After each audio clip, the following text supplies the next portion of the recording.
선생과 함께하는 즐거운 한국사 고질사 시간입니다.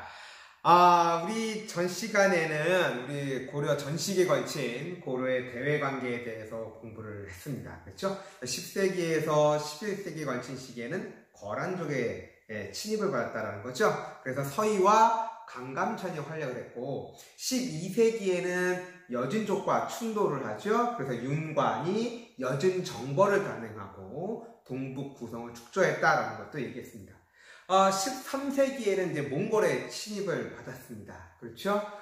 그래서 특히 이제 2차 침입 때, 그 전에 우리 그 대몽 항쟁을 위해서 최후가 수도를 강화로 천도했다라는 거, 그 다음에 2차 침입 때 김윤후가 활약했다라는 거 또 얘기를 했고요. 40년 동안 고려는 몽골에 끝까지 항쟁을 했지만 그 항쟁의 주체는 하층민들이었고요. 무신 정권이 무너진 다음에 개경 환도가 이루어진다라고 얘기를 했습니다. 그러니까 환도란 얘기는 이제 도읍을 다시 원래대로 돌아간다라는 의미가 되겠죠.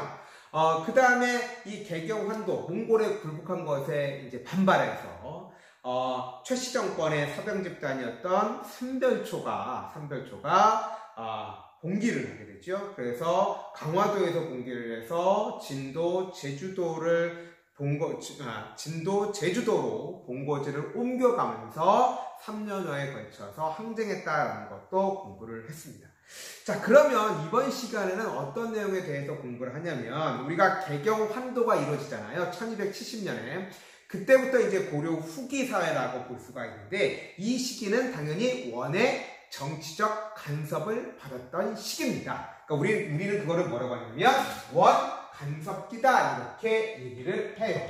자, 그러면 이 원 간섭기에 어떠한 정치적인 변화가 있었는지 공부를 하게 될 것이고요. 이러한 원의 간섭으로부터 벗어나기 위한 반원, 자주 정책을 펼친 왕이 있습니다. 그 왕은 누구냐면 바로 공민왕이죠. 자, 그러면 이 공민왕은 중요할까 안 중요할까? 중요할 수밖에 없겠죠. 그래서 공민왕은 시험 문제 무조건, 이건 무조건이야. 시험에 나오니까 반드시 공민왕의 개혁정책 공부를 할 겁니다. 그리고 고려 후기의 지배 세력으로서 권문세족, 또 이들과 이제 서로 대립한 신진사대부, 이러한 계층에 대해서도 공부를 하고 오늘 수업을 마칠 거예요. 알겠죠? 자, 그러면 먼저 원간섭기의 사회 변화부터 살펴보도록 하겠습니다. 자, 원간섭기에는 어떠한 일들이 벌어졌냐면 첫 번째, 영토를 상실했어요. 영토를 뺏겼어요. 자, 뒤에 설명하겠지만, 지도와 함께 설명하겠지만 이때 뺏긴 영토 중에는 천령 이북의 쌍성 총관부, 자, 그 다음에 자비령 이북, 오늘날 평안도 지역이 되겠습니다. 그 지역에는 동령부를 두었고요. 자, 그 다음에 제주도 아시죠? 제주도. 제주도에는 삼라총관부를 두었어요. 그러니까 이게 지역이 아니라 그 지역을 다스리기 위해서 몽골이 설치한 기구야. 행정기구라고 보시면 돼요. 그래서 쌍성총관부 관할지역, 동령부 관할지역, 탐라총관부 관할지역을 뺏겼다 이렇게 보시면 되겠습니다. 자, 두 번째로 내정 간섭을 받았습니다. 당연하겠죠, 그렇죠? 자, 두 번째 어떠한 내정 간섭을 받았는지 살펴보도록 할게요. 자, 일단 고려는 원에 굴복을 했기 때문에 그 이후에 고려의 왕은 어렸을 때 원나라에 끌려가요. 그래서 원나라에서 자라요. 그리고 원나라 황제의 딸과 결혼을 하게 되는 거죠. 그러니까 원 황제의 사위가 되는 겁니다. 그러니까 그 왕의 사위를 뭐라고 하냐면 부마국이라고 얘기를 하거든요. 그래서 고려는 원의 사위 국가, 부마국이 되었다라는 얘기입니다. 그러니까 고려의 왕이 어렸을 때 원에 끌려가서 거기서 자라면서 거기서 교육을 받고, 그러니까 원나라식으로 하란 얘기야. 그리고 그 결혼도 원나라 황제의 딸과 결혼하도록 했기 때문에, 그러니까 원의 간섭이라든가 원의 그 바운더리에서 벗어나지 않도록 하기 위한 그러한 의도였다 이렇게 보시면 되겠어요. 끔찍하죠. 그렇죠? 두 번째, 고려에 이제 관청이 있어요. 관청의 명칭이라든가 왕실 용어가 있습니다. 왕실에서 사용하는 용어가 있는데 이것이 그 지위, 격이 있거든요. 격. 그게 격화돼요. 자, 예를 들어 볼게요. 자, 우리 정치 기구를 보면 자, 우리 이제 뭐 교육부도 있겠고요. 국방부도 있겠고 외교통상부 뭐 이렇게 부가 있어요. 부의 짱은 장관이죠. 그렇죠? 교육부 장관, 국방부 장관, 외교통상부 장관. 그렇죠? 이렇게 부가 있고요. 부 아래에는 처가 있어요. 보훈처 뭐 이런 것들, 법제처, 처가 있고요. 그 아래에는 청이 있어요. 경찰청, 소방청, 그렇죠? 자, 이런 청이 있습니다. 그러니까 이 기구도 격이 있다, 레벨이 있다라는 거죠. 그래서 부, 처, 청 이런 식으로 나온단 말이야. 그런데 고려 시대 우리 정치기구 보면 뭐가 있냐면 이성 육부라고 했잖아. 중서문화성, 상서성 아래에 육부. 자, 이런 것들은 당이라든가 송나라의 제도를 받아들인 것이죠. 그런데 고려는 원나라 그걸 요구하는 거야. 야, 무슨 소리야? 니네가 왜 어떻게 우리 원나라 황실과 원나라와 같은 수준의 정치 기구를 줄 수가 있어. 니네는 우리보다 한 수 아래여야 돼. 이렇게 되는 거죠. 그래서 그 관청의 지위가 격화되는 거죠. 제가 이쪽에 띄워둘 거예요. 어떻게 바뀌냐면요. 우린 이성이 있잖아요. 중서문화성, 상서성. 이 중서문화성과 상서성을 첨의 부, 그러니까 성에서 부로 지위가 격화되는 거죠. 그 다음에 중추원이 있는데 이거를 밀직사로, 죄송합니다. 중추원이 있는데 이건 밀직사로 바뀌게 되고요. 제가 이제 상서성 아래부터 얘기해야 되는데, 상서성 아래에는 육부가 있었잖아. 근데 그 육부를 전리사, 전법사, 군부사, 판도사 이렇게 4개 사로 통폐합시켜요.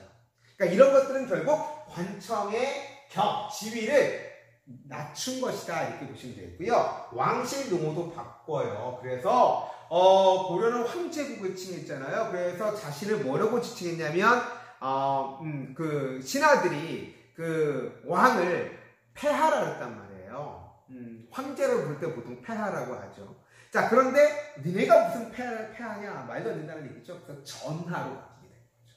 그리고 왕의 아들, 이것도 태자에서 세자로 바뀌게 됩니다. 우리는 오히려 조선시대에 이런 용어를 사용했기 때문에 전하라든가 세자라든가 이런 말에 더 익숙하죠. 그런데 고려시대에는 황제국을 표방을 했기 때문에 바로 뭐 폐하, 짐 이런 걸 더 사용했단 말이야. 근데 이렇게 그 용어도 그 지위가 격화되었다 이렇게 보시면 되고요. 세 번째로 고려 내정 간섭을 위해서 설치한 기구가 뭐냐면 정동행성이 있어요. 정동행성.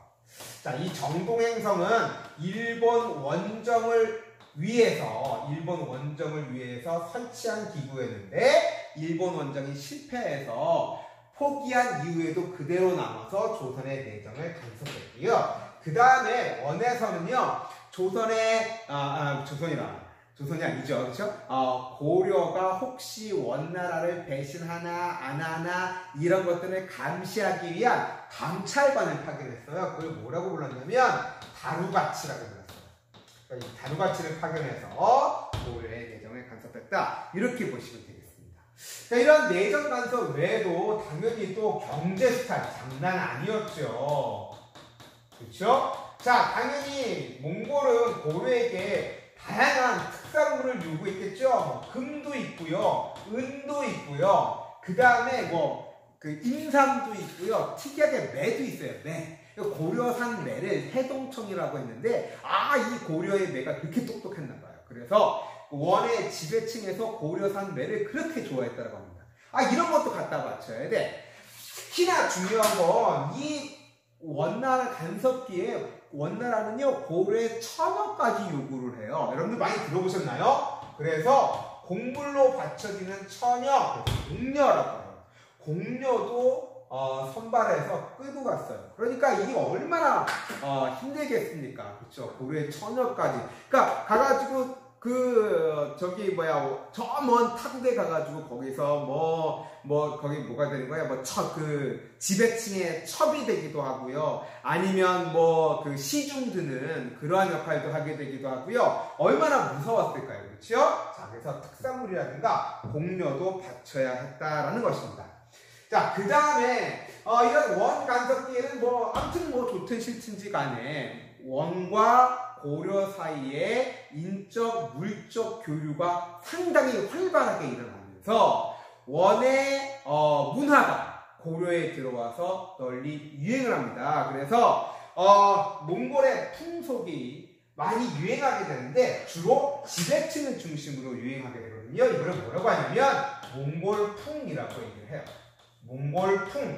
자, 몽골풍이 지배층을 중심으로 유행했다라는 거. 우리 한국의 문화를 우리 한류라고 하는 것처럼 몽골의 풍속 이런 것들이 고려의 지배층을 중심으로 유행했다. 몽골풍이라고 해요. 대표적으로 이제 몽골어라든가 몽골식 헤어스타일, 변발, 또 몽골의 옷 이런 것들이 지배층 중심으로 유행하게 됩니다. 그래서 제가 지금 여기 띄울게요. 자, 몽골식 변발을 띄우겠습니다. 자, 보이시나요? 네, 사극에서 나왔던 그걸 캡처를 한 건데요. 어때요? 멋있나요? 머리에 일부분만 남기고 나머지는 다 없애버리는 거죠. 그렇죠? 예. 끔찍해.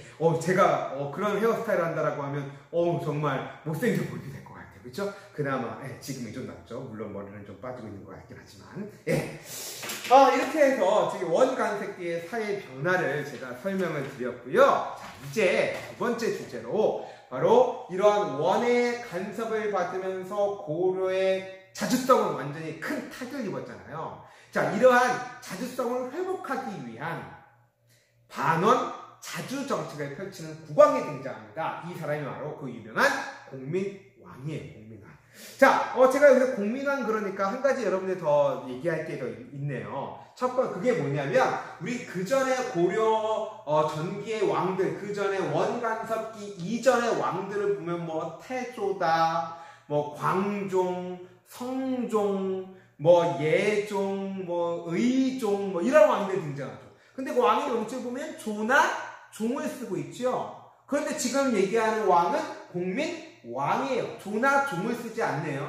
자, 이것도 바로 이 시기에 왕실의 용어가 격화된 예입니다. 이걸 좀 미리 설명했으면 좋았을 텐데. 그래서 원 간섭기에는 조나 종을 쓰지 못하고, 왜냐하면 조나 종은 황제에게 붙이는 묘호거든요. 그래서 조나 종을 붙이지 못하고 무슨 왕이라고 했고요. 그 앞에도 원나라에 충성한다라는 의미로 충자를 붙였어요. 그래서 충렬왕, 충해왕, 충수광, 충선왕, 충모광 그렇게 해서 앞에다 충자를 붙이거나 공민왕처럼 받될 공자를 써서 공민왕 이렇게 쓰게 된다는 얘기죠. 알겠습니까? 이것도 참고로 좀 알아두도록 하시고요. 자, 그 공민왕의 개혁 정책을 살펴보도록 할게요. 자, 일단 그 공민왕의 개혁 정책 계획을 설명하기에 앞서서 이러한 원간섭기의 지배 세력이 있습니다. 아주 중요한데 이 원간섭기의 지배 세력은 우리가 뭐라고 하냐면 권문세족이라고 해요. 다 같이 외쳐보자. 권문세족, 권문세족, 권문세족. 권문세족은 어떤 사람들이었냐면 주로 원나라의 간섭을 받던 시기다 보니까 원과 관계를 맺고 있는 사람들의 파워가 세지는 거야. 예컨대 몽골어를 잘하는 사람, 통역관들. 그 다음에 어떤 사람들이 있냐면 몽골에 가서 원나라 황실의 환관이 되는 사람들이 있어. 이 사람도 끝발을 알리는 거지. 이제 이렇게 통역관이라든가 환관 출신 그러한 사람들이라든가 그 가족들 얘네들 우리가 이제 조금 어려운 말로 원을 등에 업은 세력이다 라고 해서 진질부자여서 부원 세력, 좀 더 쉬운 말로는 친원 세력 이렇게 보시면 되겠죠. 자, 이들이 권문세력을 구성했고요. 이들 외에도 고려 전기로부터 대대로 내려왔던 문벌귀족 혹은 또 무신정권 시기에 새롭게 등장한 가문이 있거든요. 이런 애들이 권문세족을 형성을 하게 되죠. 대부분 다 얘네들은 친원 세력이었다 이렇게 보시면 되겠고요. 자, 이들의 특징을 좀 몇 가지 정리를 하도록 할게요. 이들은 주로 가문이 좋죠? 권력 있는 가문 아니에요. 그렇죠? 그러다 보니까 얘네들은 관리로 진출할 때 주로 어떤 방법으로 관리로 진출하냐면 얘네들은 뭐 열심히 공부할 필요 없죠. 그죠? 예. 그래서 음서를 통해서 정계에 진출했습니다. 당연히 신원 세력이고요. 두 번째, 신불교 세력이었고요. 신불교 세력이었습니다. 자, 그러니까 얘네들 또 그렇게 힘이 있으니까 뭐 하겠어? 재산 불리겠죠, 그렇죠? 그래서 얘네들이 대농장을 소유를 해요. 얘네들이 가진 대농장은 거의 사적 소유의 성격이 강해서 얘네들이 가진 농장은 국가가 세금도 거두지 못할 정도였어요. 그렇죠? 그래서 면세의 특권까지 누렸던 사적 지배가 매우 강했던 토지, 대농장을 소유를 합니다. 자, 그리고 뿐만 아니라 이 넓은 대농장, 그러니까 이 당시에 그 기록을 보면, 사료를 보면 그 특정 가문의 이 땅이, 농장이 산과 강을 경계로 했다라고도 얘기를 하게 되고요. 그러다 보니까 일반 농민들은 땅이 있겠니 없겠니? 없지. 그래서 일반 농민들은 송곳을 꽂을 땅조차도 없었다. 이렇게 표현되고 있고요. 또 일반 농민들은 조금이라도 토지가 있으면 권문 세력이겠고요. 그 다음에 정부에도 세금 내야 돼. 또 몽골에 또 갖다 바쳐. 원나라에도 갖다 바쳐야 돼. 이렇게 돼버리는 거야. 그러다 보니까 이 권문 세력들이 일반 농민들에게 압력을 넣어가지고 말이야. 그 농민들을 노비로 만들어서 그 노비로 하여금 자신들의 대농장을 경작토록 합니다. 그래서 암양위천이라고 하는데 이 양인들을 노비로 만들어서 자신들의 토지를 경작토록 하니까 그러면 일반 농민들은 어떻게 되겠어요? 얘네들은 노비가 됐잖아요. 그러면 얘네들은 세금 내 안 내? 안 내지. 그러니까 국가 재정이 어떻게 되겠어요? 어려워지게 되겠죠? 이러한 많은 사회적 모순이 등장하게 되는 것이죠. 알겠습니까? 자, 또 이렇게 좀 정리를 해 두도록 하시고요. 이러한 권문세족이 이제 그 지배 세력으로 등장했던 시기가 바로 원간섭기입니다. 자, 이것을 배경으로 해서 이제 등장한 왕이 누구냐면 공민왕이죠. 자, 공민왕의 개혁 정책을 공부하도록 할 거예요. 자, 보시나요? 네. 자, 공민왕이 개혁 정책을 펼칠 수 있었던 그 배경은 첫 번째, 자, 드디어 원나라의 세력이 급격히 위축됩니다. 그래서 이제 원에 반대한 한족들이 각지에서 반란을 일으키고요. 그 한족 반란군 중에 주원장이라는 사람이 명을 건국을 합니다.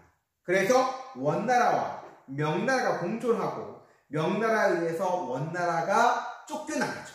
이러한 원에서 명으로 교체되는 시기에 왕이 된 사람이 바로 공민왕이에요.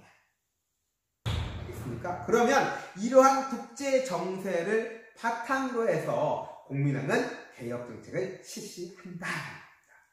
그러면 공민왕의 개혁 정책의 방향은 두 가지로 정리할 수가 있는데 첫 번째는 뭐냐면 당연히 원에 대해서 반대하는 반원 정책을 펼치게 되고요. 두 번째로는 당연히 왕권 강화 이렇게 볼 수가 있겠죠.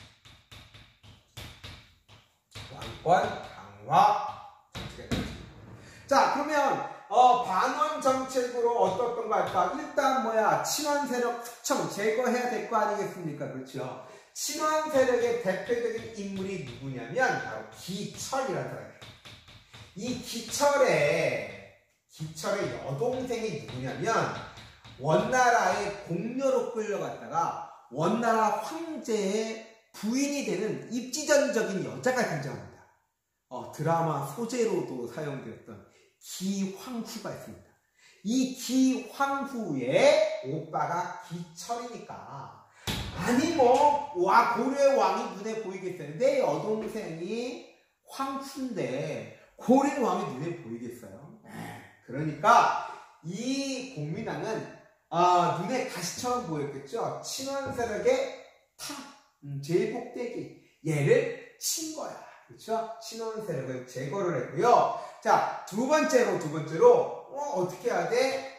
자, 고려의 원간섭기의 그 지위가 격화된, 약화된 관청 제도, 우리가 관제라고 합니다. 관료제도, 관제와 왕실용으를 그대로 복구를 하게 되고요. 그 다음에 몽골풍을 금지를 합니다.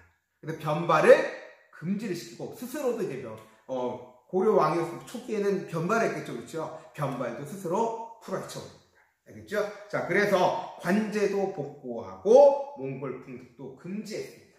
자, 그 다음에 세 번째로, 자, 내정 간섭기구가 정동 행성이 있다라고 했잖아요. 자, 이러한 내정 간섭기구에 있던 정동 행성, 그 중에서도 이문소라고 하는 기구가 있는데, 이 정동 행성 이문소를 폐지해버렸고요. 그죠? 자, 네 번째로 정말 중요한 겁니다. 바로 영토 수복을 합니다. 자, 우리 쌍성 총관부, 동령부, 탐라 총관부 이거 영토 뺏겼다라고 했잖아. 그렇죠? 이 관할지역. 요거는 동령부라든가 탐라 총관부는 충렬왕 때 다시 되돌려 봤는데 쌍성 총관부는 그대로 남아있었단 말이에요. 이 쌍성 총관부가 어디냐면 찰령 북쪽에 있어요. 찰령은 명자는 고개령자인데 강원도와 함경도의 경계를 이루는 고개가 찰령이에요. 찰령 북쪽 화주에 쌍성 총관부가 있었고요. 이 쌍성 총관부, 그러니까 찰령 이북의 땅을 관할하는 곳이 쌍성 총관부였어요. 쌍성 총관부였어. 이 쌍성 총관부 여기를 무력으로 다시 빼앗은 거야. 이 쌍성 총관부를 수록했다. 그러면서 쌍성 총관부 관할 지역까지 다 차지하게 된 것이죠. 자, 이곳에 제가 다시 또 지도로 띄워놨습니다. 그래서 바로 찰령의 쌍성 총관부의 위치 보시고요. 자, 공민왕 때 수복한 영토 확인하시고요. 그러니까 원래 서희의 외교당판으로 압록강 일부까지, 압록강 동쪽까지 고려의 영토가 늘어났다가 공민왕의 개혁정책으로 또다시 조금 더 영토가 확장됐습니다. 알겠습니까? 자, 그거를 여러분들이 눈여겨보시고요. 이 지도는 또 역시 시험에 잘 나올 수 있으니까 여러분들 꼭 기억을 해주시기 바랍니다. 알겠죠? 자, 이러한 방언 정책을 펼쳤고요. 두 번째로 왕권 강화인데요. 여러분 정방이라고 혹시 기억하시나요? 정방. 무신 정권기 최후가 설치한 기구로서 관리의 인사권을 장악했다. 그렇죠? 네. 그러니까 원래 그 관리의 인사를 왕이 최종 결정하는 거 아니야. 그런데 이때까지 왕이 결정하는 것이 아니라 정방에서 결정했다고.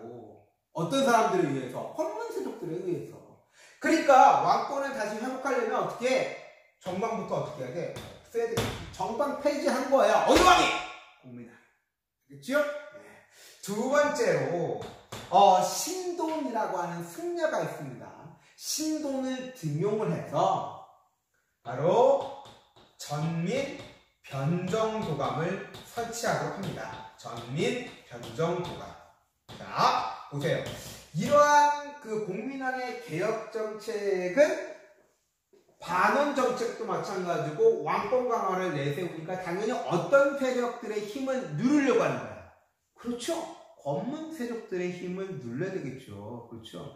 왕권이 강화된다는 얘기는 상대적으로 지배 세력의 힘을 누른다는 얘기인 거 아니니? 자, 신문왕이 왕권 강화를 하기 위해서 친권 귀족대 세력들을 눌렀죠? 자, 광종이 왕권 강화를 하기 위해서 호족 세력을 눌렀죠? 똑같아요. 그렇죠? 공민왕이 왕권 강화를 위해서 뭐 해야 돼? 권문세족 눌러야 되는 거야. 자연스럽게 이것도 반원 정책이지. 왜? 권문세족은 친원 세력이니까. 무슨 말인지 알겠죠? 자, 이렇게 정리를 하도록 하고요. 자, 그래서 좀 이제 딴 얘기가 나왔는데 이 신돈이라는 사람을 등용을 해서 전민 변정 도감을 설치하는데 이건 뭐냐면 전과 민, 토지잖아. 전, 토지와 민, 백성을 말을 적자야 올바르게 하기 위한 기구. 이게 전면 변정도감이야. 즉 권문세족에 의해서 불법적으로 빼앗긴 토지와 또 앞서 얘기했잖아. 양인인데 노비가 됐잖아. 권문세족 때문에 노비가 된다고 했잖아. 그 원래 양인이었는데 권문세족에 의해서 노비가 된 사람을 어떻게 원래대로 되돌린다는 얘기야. 그러니까 권문세족이 뺏었던 토지를 회수를 해서 농민들에게 주고 노비가 됐던 사람들의 양인으로 되돌려준다는 얘기입니다. 이게 전민 변정도감이에요. 알겠습니까? 매우 중요하니까 반드시 기억하도록 합시다. 자, 이러한 계획정책 모두 하나하나가 너무너무나 소중한 거야. 너무너무나 잘 나오는 시험의 선택지야. 반드시 기억합니다. 알겠습니까? 네. 자, 마지막. 그러면 공민왕이 이렇게 권문세족에 맞서서 개혁정책을 펼치기 위해서는 이들 권문세족에 대항하는 새로운 세력을 바탕으로 개혁정책을 추진할 거 아니야. 왕 혼자 싸울 수는 없지. 그렇죠? 그래서 이 공민왕은 개혁정책을 위해서 새로운 신진 세력을 등용합니다. 그 신진 세력이 바로 신진 사대부라고 얘기를 하죠. 자, 이 권문세족은 그러니까 신진 사대부는 권문세족에 대항하는 새로운 세력이다 이렇게 보시면 되겠어요. 따라서 자, 우리 권문세족과 신진 사대부를 구별할 줄 알아야 되겠죠. 이쪽에 있을까요? 자, 권문세족과 신진 사대부를 구별을 해야 되는데, 자, 봅시다. 구별해 볼까요? 자, 권문세족들은 명문가죠. 명문가가 바로 권문세족이죠. 이에 비해서 신진사대부는 향리의 자식들이 많았단 말이야. 알겠죠? 혹은 중소지주죠. 향리 혹은 중소지주 출신들이 많았고요. 당연히 얘들은 중소지주가 아니라 얘들은 대지주죠. 그렇죠? 자, 이들의 관료가 되는 방법은 앞서 얘기했듯이 음서라고 그랬죠? 그럼 얘네들은 가문이 빵빵하지 않으니까 얘네들이 관리가 될 수 있는 방법은 과거밖에 없죠? 그렇죠? 얘네들은 주로 과거를 통해서 정계에 진출했습니다. 권문세족은 친불교라고 했죠? 친불교. 그런데 신진사대부들은 자, 새롭게 성리학을 받아들이게 된 거죠. 성리학을 수용을 했고요. 권문세족과 결탁한 불교의 폐단을 맹렬하게 비판합니다. 알겠죠? 그리고 사회개혁을 성리학에 입각한 사회개혁을 추진하게 되는 것이죠. 알겠죠? 자, 외교정책으로 얘네들은 당연히 친원일 것이고 얘네들은 친명이 될 겁니다. 그렇죠? 친원, 친명 이렇게 부분입니다. 신진사대부 여러분들 꼭 기억을 하셔야 될 것이고요. 이 신진사대부들이 결국은 고려왕조를 무너뜨리고 바로 조선왕조를 개창을 하죠.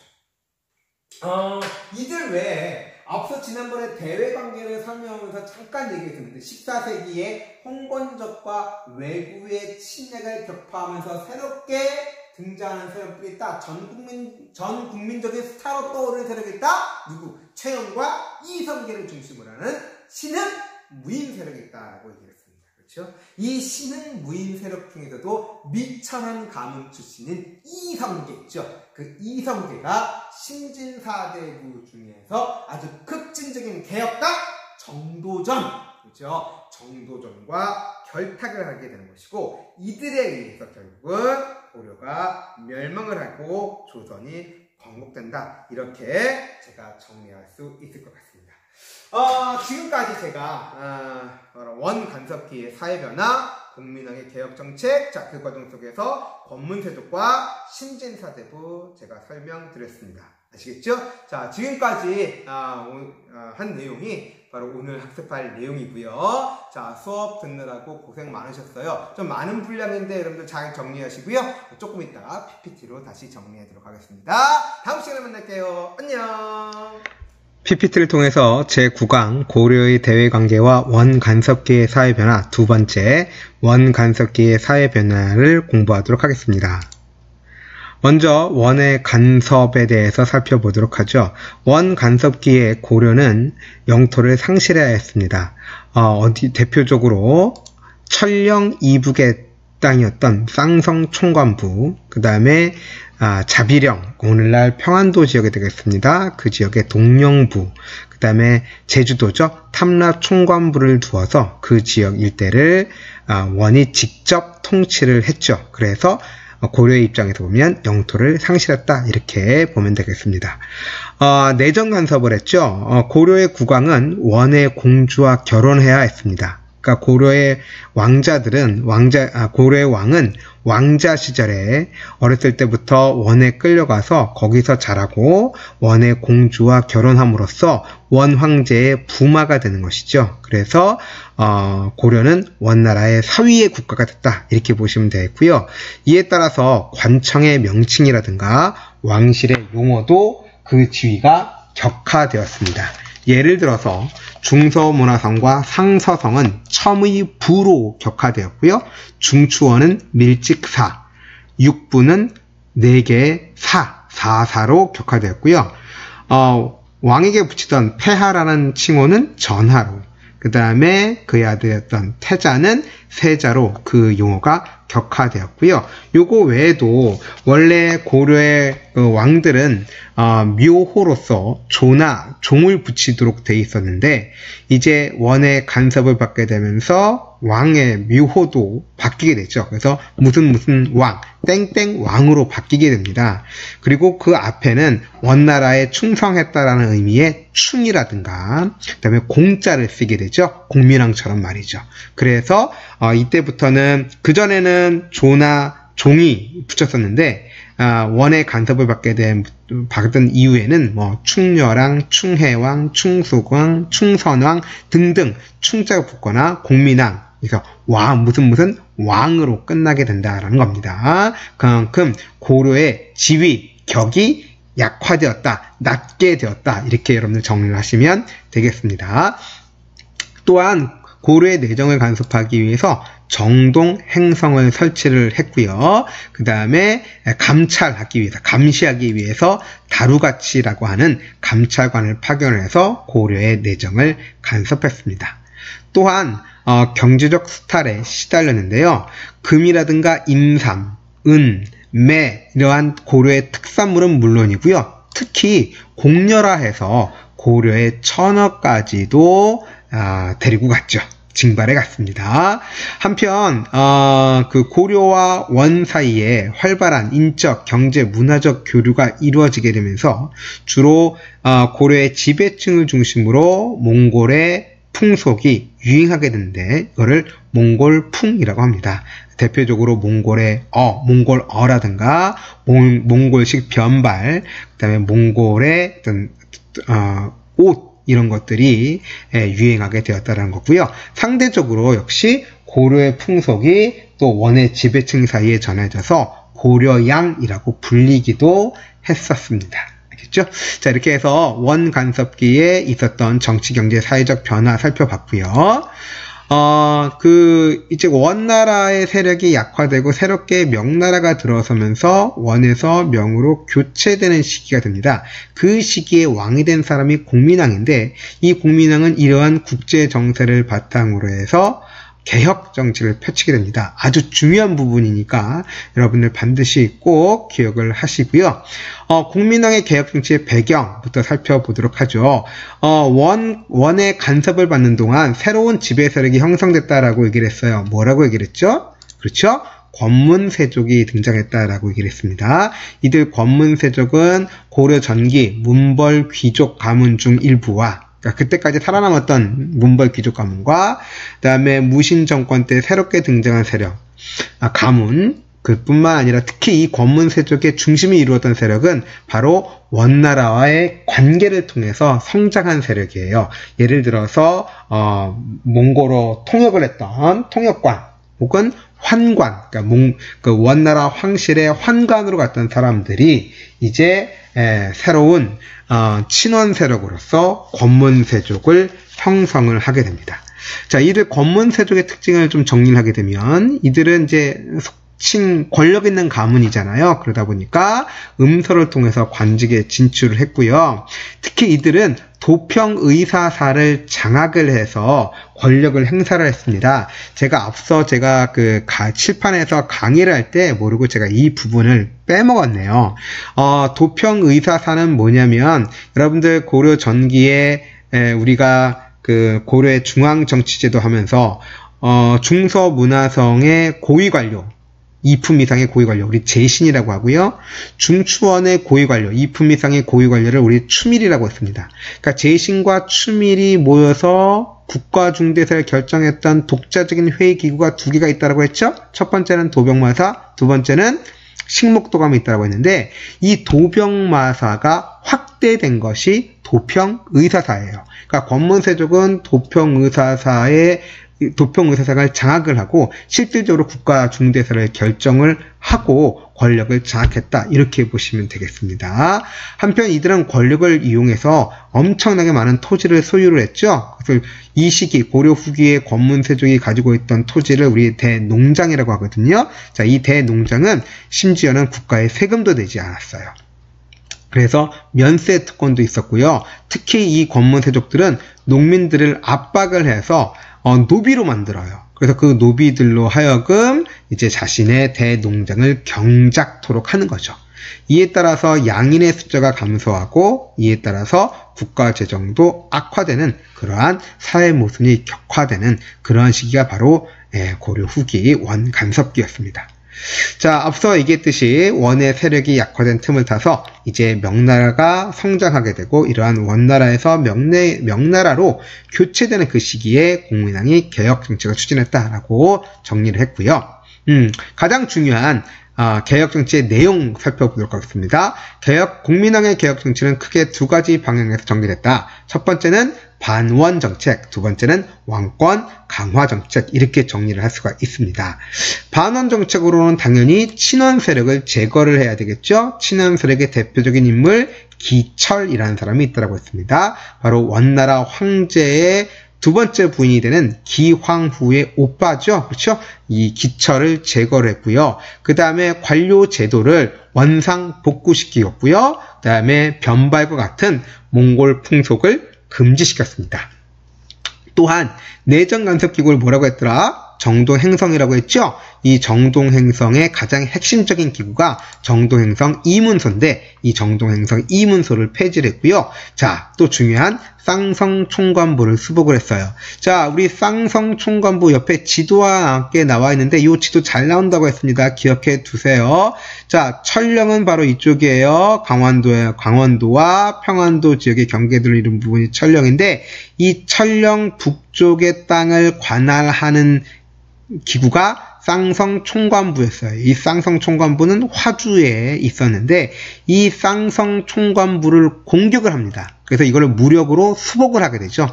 이에 따라서 쌍성총관부 관할 지역인 이러한 넓은 영토를 차지를 하게 되고 그만큼 영토 확장이 이루어지더라. 이렇게 여러분들이 정리를 하시면 되겠습니다. 중요한 내용이니까 꼭 기억하세요. 자, 그 다음에 이제 왕권 강화를 위한 정책을 펼치게 되겠죠.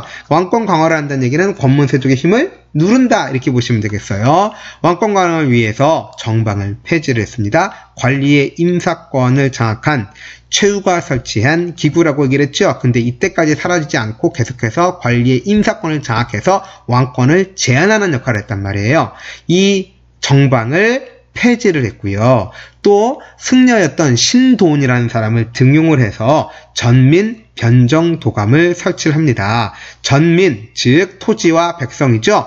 토지와 백성을 올바르게 한다. 그래서 권문세족에 의해서 빼앗긴 토지를 원래 주인에게 되돌려주고 또 양인이었는데 노비가 된 사람들을 다시 양인으로 이제 되돌려주는 그러한 기구가 전민 변정도감이었죠. 자, 이런 전민 변정도감을 설치를 해서 권문세족을 누르고 국가 재정을 충실히 하려고 했습니다.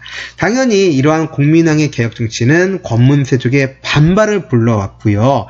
이러한 공민왕의 개혁 정치 이거를 위해서는 공민왕은 새로운 세력들, 이른바 신진사대부라는 사람은 신진사대부라고 하는 정치 세력을 등용을 하게 되는데 이들 신진사대부가 아직까지 그렇게 권문세족과 맞서 싸울 만큼 세력이 강하지도 못했었고 또 홍건적과 왜구의 침입이 계속적으로 이루어지게 되면서 개혁정치의 지속적인 추진이 어려움을 겪었습니다. 결국 이러한 여러 가지 요인으로 인해서 국민당의 개혁정치는 결론적으로는 실패로 돌아갑니다. 아무튼 그러나 국민당의 개혁정치로 새롭게 성장하는 세력, 이것이 바로 신진사대부죠. 자, 먼저 신진사대부부터 살펴보도록 하겠습니다. 신진사대부들은 권문세족과 달리, 권문세족은 명문가라고 얘기를 했잖아. 이들은 보통 출신이 좀 미천하죠. 권문세족에 비해서. 그래서 향리의 자제 혹은 중소 지주 출신들이 대부분이었고요. 그러다 보니까 이들이 관리가 될 수 있는 방법은 음서가 아니라 과거밖에 없겠죠. 그래서 과거를 통해 중앙관리로 진출했습니다. 당연히 권문세족을 비판했을 것이고요. 사회개혁을 추구했습니다. 또 새롭게 성리학을 수용을 해서 권문세족과 결탁해서 부정부패가 심했던 불교의 폐단을 시정하려고 노력했었습니다. 외교적으로는 친명 정책을 펼쳤고요. 한편 이 공민왕 때 이런 14세기에는 홍건적과 왜구가 끊임없이 침략한다라고 얘기를 했어요. 그 전에, 그렇죠? 자, 이들 홍건적과 왜구를 토벌하는 과정에서 최영과 이성계 같은 사람들이 이제 전 국민적인 지지를 받는다라고 얘기를 했죠. 자, 이들 최영과 이성계 등 신은 무인 세력이 성장을 했고요. 특히 이 중에서도 이성계과 그 다음에 일부의 신진사대부, 대표적으로는 정도전이 있습니다. 이성계와 일부 신진사대부들이 결탁을 했고 이들에 의해서 조선이 건국되게 됐죠. 자, 지금까지 고려의 원간섭기의 정치적 변화, 국민당의 개혁 정치를 중심으로 살펴봤고요. 다음 시간에는 고려의 마지막 시간이네요. 벌써 고려의 사회와 사상을 하고 고려 시대를 마치도록 하겠습니다. 수강하느라고 수고 많으셨어요.